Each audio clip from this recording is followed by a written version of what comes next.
Helen, you're back, Michael said with a grin as I walked into the living room.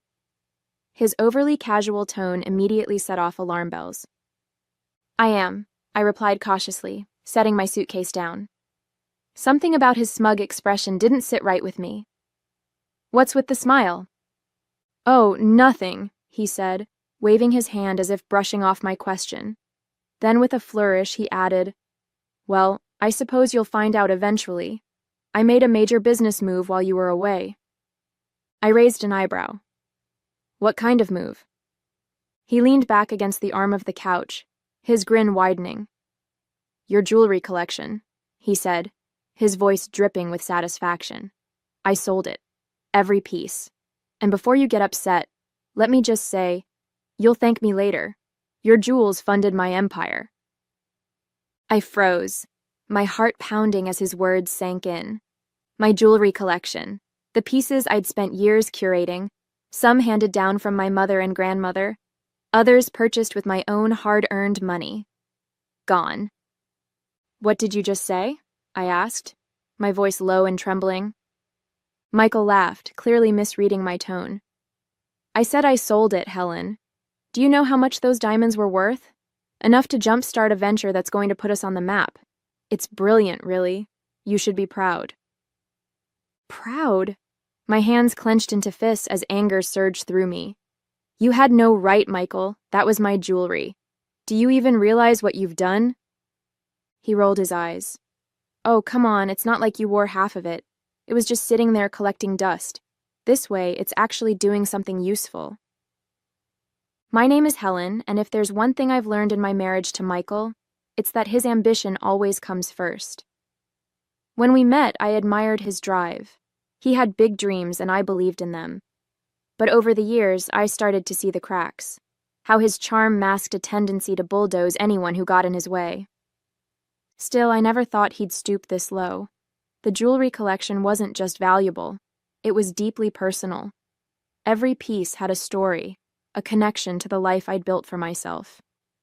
And now it was gone, just like that, because Michael had decided my possessions were his to use. But what Michael didn't know, what made his smug grin so infuriating, was that I wasn't as careless as he thought. A few months ago, after hearing about a string of local burglaries, I'd taken precautions. My most valuable pieces had discreet tracking devices embedded in their clasps. I forced myself to stay calm, hiding the storm of emotions brewing inside me. Michael thought he'd won, but the game had only just begun. That night, I sat in my bedroom, staring at the open drawer where my jewelry box used to be. The empty space felt like a void, a physical reminder of what Michael had stolen from me. The anger bubbling inside me was almost too much to contain. He hadn't just sold jewelry, he'd taken pieces of my history, things I could never replace. The sapphire ring my grandmother had given me on her 80th birthday. The diamond bracelet my mom wore on her wedding day. Even the gold pendant I'd bought for myself after landing my first big job. Every piece meant something, and Michael had tossed them away like they were nothing more than a stepping stone for his empire. My fingers hovered over my phone. I wanted to call him out right then and there, scream at him, demand answers. But I knew better than to confront him when I was this angry. Instead, I opened the tracking app I'd installed months ago. The screen lit up with a map, little red dots scattered across the city. My breath caught as I realized they were still active. My necklace was at a jewelry consignment store downtown. The bracelet? It had already moved to a warehouse in the industrial district. The app even showed timestamps, tracking the journey of my belongings as they changed hands. A grim sense of satisfaction replaced my anger. Michael might think he'd pulled one over on me, but I had something he didn't. Evidence. If the tracking data was accurate, I could not only find out where my pieces were, but also prove that Michael had stolen them. I picked up my phone and called Megan, my best friend and the one person I could always count on. Megan, I said as soon as she answered, you're not going to believe what Michael did. What now? She asked, already exasperated. I explained everything, the sale, his smug attitude, the tracking devices. By the time I finished, she was as furious as I was. "Helen, you have to go to the police," she said firmly. "I will," I said, feeling a flicker of determination. "First thing tomorrow." I ended the call and sat back, staring at the glowing dots on the screen. Michael had no idea what was coming, and for once I felt like I had the upper hand. The next morning I walked into the local police station, my phone in hand and my nerves wound tight. I'd never had to file a report like this before, but Megan's voice echoed in my head. "You have to go to the police." She was right. If I let Michael get away with this, he'd only push the boundaries further. At the front desk, a kind-looking officer greeted me. "How can we help you today?" "I need to report a theft," I said, trying to keep my voice steady.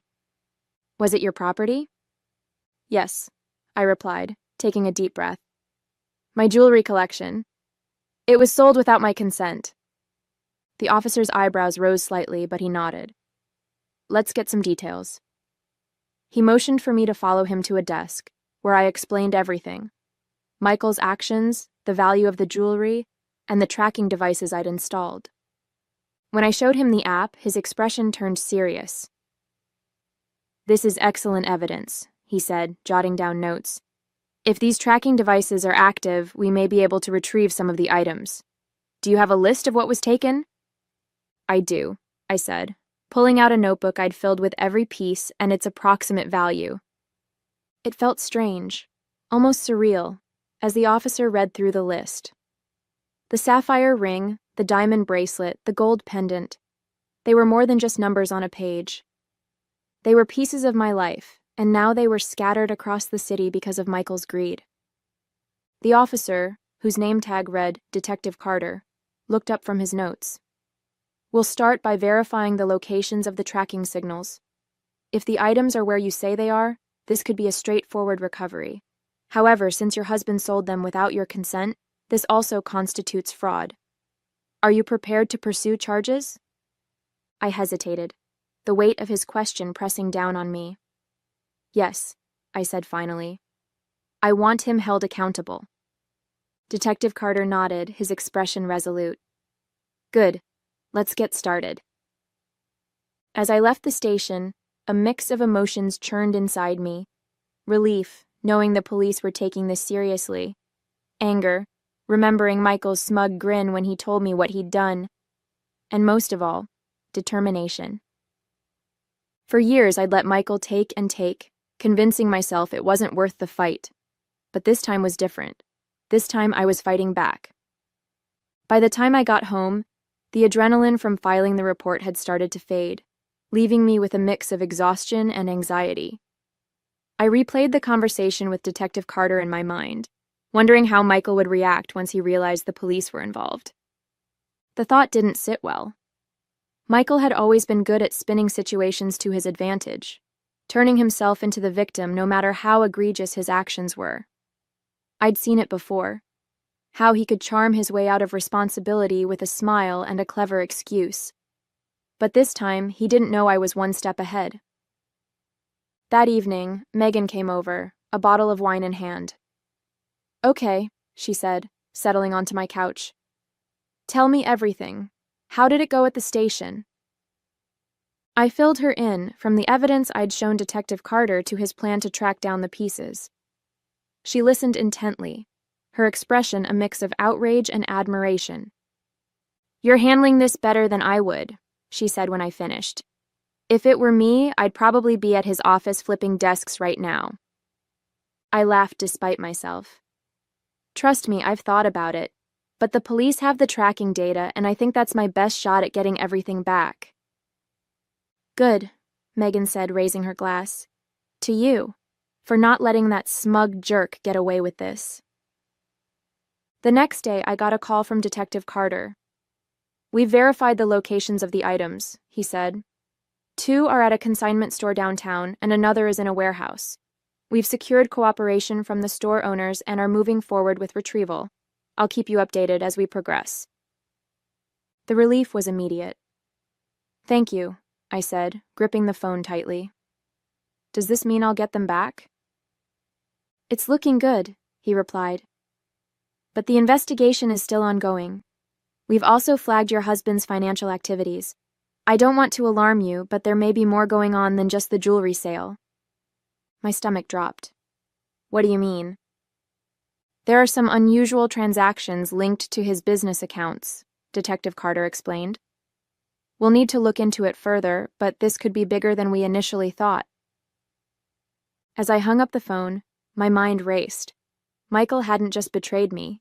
He might have been hiding an entirely different side of himself. The idea that Michael's betrayal could run even deeper haunted me for the rest of the day. I paced the kitchen, replaying Detective Carter's words. This could be bigger than we initially thought. What else had Michael been hiding from me? Later that evening, I decided to confront him. If there was more to this than the jewelry sale, I needed to know. When he walked through the door, his smug grin irritated me more than usual. He tossed his keys on the counter and said, "Busy day. What's for dinner?" I didn't even try to hide my anger. "Michael," I said, crossing my arms, "we need to talk. Now." His grin faltered, replaced by a wary expression. "What's wrong?" "What's wrong?" I repeated, my voice sharp. "You stole my jewelry to fund your so-called empire, and now the police are investigating you." The color drained from his face, but he quickly tried to recover. "Police? What are you talking about?" "I didn't steal anything, Helen. That jewelry was just sitting there, collecting dust. I thought you'd be happy it was being put to good use." I shook my head, disgusted by his audacity. "Put to good use? Michael, you had no right to touch my things. And now the police are looking into your finances, and they think there's more to this than just the jewelry." His expression shifted, anger flashing in his eyes. "You went to the police?" he hissed. "You're turning this into a circus. Why couldn't you just talk to me like an adult?" "Because talking to you doesn't work," I shot back. "You always find a way to twist things or talk yourself out of trouble. This time, there's evidence, and you can't charm your way out of it." Michael stared at me, his jaw tightening. "You've made a huge mistake, Helen. If you think you can tear me down like this, you've got another thing coming." I didn't flinch. "No, Michael. The only mistake I made was trusting you, but that ends now." The silence between us was heavy as he glared at me, his confidence cracking. For once, he didn't have a snappy comeback or a smug excuse. He simply stormed out of the kitchen, slamming the door behind him. I stood there for a long time, my heart pounding. This wasn't just about reclaiming what was mine anymore. This was about standing up for myself, for everything I'd let Michael take from me over the years. And I wasn't backing down. The next day, I received another call from Detective Carter. His tone was steady, but there was a weight to his words. "Mrs. Parker, we've recovered 3 of the items so far, including the diamond bracelet and sapphire ring. The rest are being traced to other locations, but we've hit an unexpected development." "What kind of development?" I asked, gripping the phone tightly. "We've uncovered financial transactions linked to your husband's business that suggest fraudulent activity. Some of these funds appear to overlap with the sale of your jewelry, but others involve external accounts that raise red flags. We're expanding the investigation." I sat down, the weight of his words pressing on my chest. Michael wasn't just selfish. He was reckless. "What does this mean for me?" I asked cautiously. "For now, you're not implicated," Detective Carter reassured me. "But it's important that you remain cooperative and provide any additional information we request. Your husband's actions could have serious legal consequences." I hung up and stared at the phone in disbelief. What had Michael gotten himself into? Selling my jewelry was bad enough, but fraud? I felt like I was living with a stranger, someone I no longer recognized. That evening, I called Megan. "The police think Michael's involved in something bigger," I said, pacing the living room. "They're looking into his business accounts." Megan didn't sound surprised. "Honestly, Helen, I'm not shocked. The way he carries himself, like the rules don't apply to him, it was only a matter of time before it caught up with him." "But how could I not have seen this?" I asked, my voice breaking. "I married him, trusted him, and now everything feels like a lie." Megan's tone softened. You couldn't have known, Helen. He's good at hiding things, at manipulating people. But this isn't your fault. You're doing the right thing by standing up for yourself. Her words gave me some comfort, but the anger and betrayal still churned inside me. Later that night, Michael came home. His usual confidence was gone, replaced by an air of frustration and barely contained rage. "I know what you've been doing," he said, his voice low and venomous. "The police, the bank. Do you have any idea what kind of damage you've caused?" "I didn't cause this, Michael," I said, meeting his glare. "You did. And now you're finally facing the consequences." He laughed bitterly. "You think you've won? This isn't over, Helen." "You're right," I said calmly. "It's not over. But it's out of your hands now." For the first time, I saw fear flicker in his eyes. The following morning, I received another call from Detective Carter. "Mrs. Parker," he began, his tone steady but serious. "We've recovered several more items from your jewelry collection. They were traced to a private auction house downtown." Relief washed over me. "Does that mean I'll get them back soon?" I asked, my voice trembling with a mix of hope and exhaustion. "Yes," Detective Carter confirmed. "We're working through the legal process to return the recovered items to you. But there's another development. The financial records tied to your husband's business show evidence of tax evasion and embezzlement. It's a growing case." Hearing those words didn't surprise me anymore. By this point, I'd come to accept that Michael wasn't just careless. He was deeply unethical. I thanked Detective Carter and hung up, my resolve hardening. I couldn't let Michael's actions drag me down any further. That afternoon, I took the first tangible step toward reclaiming my independence. I contacted a lawyer Megan had recommended, someone who specialized in both family law and financial recovery. Sitting in her office, I explained everything, from the theft of my jewelry to the unfolding police investigation. "This is a mess," she said, flipping through her notes. "But the good news is, you've already done a lot to protect yourself by going to the authorities. We can file for a formal separation and begin securing your personal assets." Hearing those words was both terrifying and empowering. I'd never imagined I'd be sitting in a lawyer's office, planning to disentangle my life from my husband's. But after everything Michael had done, I knew it was the only way forward. "What about his business?" I asked. "Could this affect me financially?"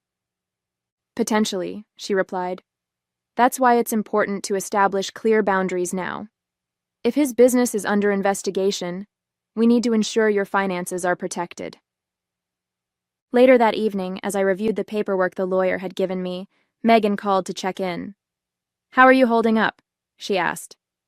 "I'm okay," I said, surprising even myself with the honesty of the statement.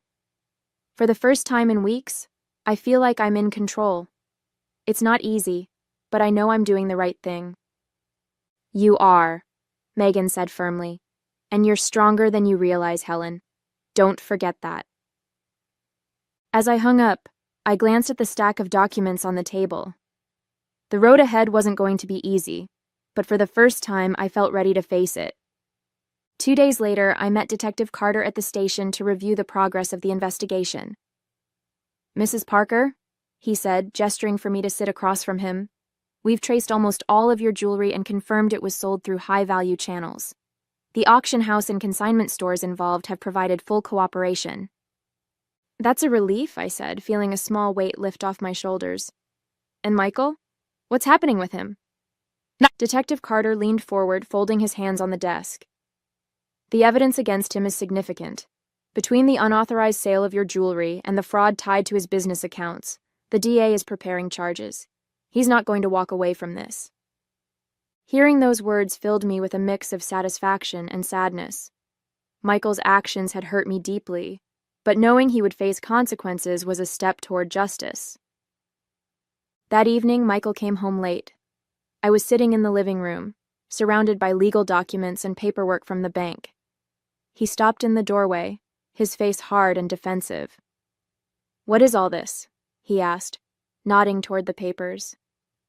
"Divorce filings," I said evenly, not looking up from the page I was reviewing. His eyes widened, and for a moment I saw genuine shock on his face. You're divorcing me? He asked, his voice tinged with disbelief. Yes, Michael, I said, meeting his gaze. This is the end. I won't let you drag me down with you any further. He scoffed, running a hand through his hair. You think you're going to come out of this unscathed? I built everything for us, Helen. Everything I've done was for this family. I laughed bitterly. You didn't do it for us. You did it for yourself. You stole from me, lied to me, and left me to clean up your messes. This family? It was always just about you. He stared at me, his confidence slipping away with each word. You don't mean this? He said finally. You can't mean this. I do, I said firmly, and you'll see just how serious I am when you're served. For the first time since this ordeal began, Michael was speechless. He turned and stormed out of the room, slamming the door behind him. I exhaled deeply, the sound of the door echoing in my ears. This wasn't just the end of my marriage, it was the beginning of reclaiming my life. The next morning, I got a call from my lawyer. Helen, the papers have been filed. Michael will be served later today, she said, her tone professional but empathetic. I let out a breath I didn't realize I was holding. Thank you, I said softly. Helen, I know this is a tough process, she added. But you've handled this with strength and clarity. Keep focusing on your next steps. We're in your corner. After the call, I sat at the kitchen table with my coffee, staring out the window. For weeks, my life had felt like a whirlwind of betrayal, anger, and frustration. But now, for the first time, there was a sense of clarity. The pieces of my jewelry were being recovered, the police investigation was progressing, and the divorce filings marked a definitive break from the chaos Michael had brought into my life. That afternoon, Detective Carter called with more updates. Mrs. Parker, I wanted to let you know that charges are being formally filed against your husband. Between the unauthorized sale of your property and the financial fraud linked to his business accounts, he's facing multiple counts. I felt a wave of relief wash over me. Does this mean I'll be able to recover everything he sold? It's likely, Detective Carter replied. The evidence is strong, and the cooperating parties have agreed to release the items back to you as soon as the case progresses. But more importantly, the justice system is holding him accountable. Thank you, I said, my voice steady. When I hung up, I realized something profound. I wasn't angry anymore. I wasn't consumed by the betrayal or the need to make Michael pay. I was simply ready to move on. That evening, I met Megan for dinner. She raised her glass with a grin. To Helen, she said, the woman who didn't just survive, she thrived. I laughed, clinking my glass against hers. I don't know if I'd call it thriving just yet, but I'll take it. Megan leaned in, her expression serious. You're stronger than you think, Helen. You took control when it mattered most. Don't forget that. Her words stayed with me as I drove home that night. For years, I'd let Michael's ambition overshadow my own sense of self-worth. But now, as I looked ahead, I saw nothing but possibilities. A week later, I received a call from Detective Carter. Mrs. Parker, he said, his tone lighter than before. I wanted to let you know we've recovered all but one piece of your jewelry. The remaining item is still being traced, but the majority of your collection is ready for you to reclaim. Hearing those words felt like the final piece of a heavy burden being lifted off my shoulders. Thank you, Detective, I said, relief evident in my voice. I can't tell you how much this means to me. We're just doing our job, he replied. But if I may say, you've handled the situation with remarkable strength. Not everyone takes the steps you did. After the call, I made my way to the precinct to collect the recovered items. As I held the sapphire ring my grandmother had given me and the diamond bracelet from my mother, I felt a deep sense of closure. These weren't just pieces of jewelry. They were symbols of the life I'd worked so hard to preserve, now returned to me. The day Michael was formally charged, I received a curt message from him. You really had to drag this out, didn't you? I hope you're happy now. I didn't respond. There was no point. Michael had made his choices, and now he was facing the consequences. My energy was better spent on myself, on rebuilding, on moving forward. That evening, I went through the remaining paperwork with my lawyer. Once the divorce is finalized, your financial separation from him will be complete, she said. His debts won't touch you. Thank you, I said, feeling a weight lift. That's exactly what I need. It wasn't until later that night, sitting in my quiet, newly peaceful home, that I realized how much had changed. The betrayal, the anger, the hurt, it was all still there, but it no longer consumed me. I'd learned how to set boundaries, how to fight for myself, and how to let go of what I couldn't control. Megan called to check in, her usual upbeat tone lifting my spirits. So, what's next for Helen Parker? She asked. Honestly, I said, smiling for the first time in what felt like forever. Anything I want. As I hung up, I looked around my home. Not just a house, but my space, reclaimed and safe. For the first time in years, I felt like I could truly breathe. Michael's actions had tested me in ways I never expected, but I'd come out stronger. And now my future was finally mine to define.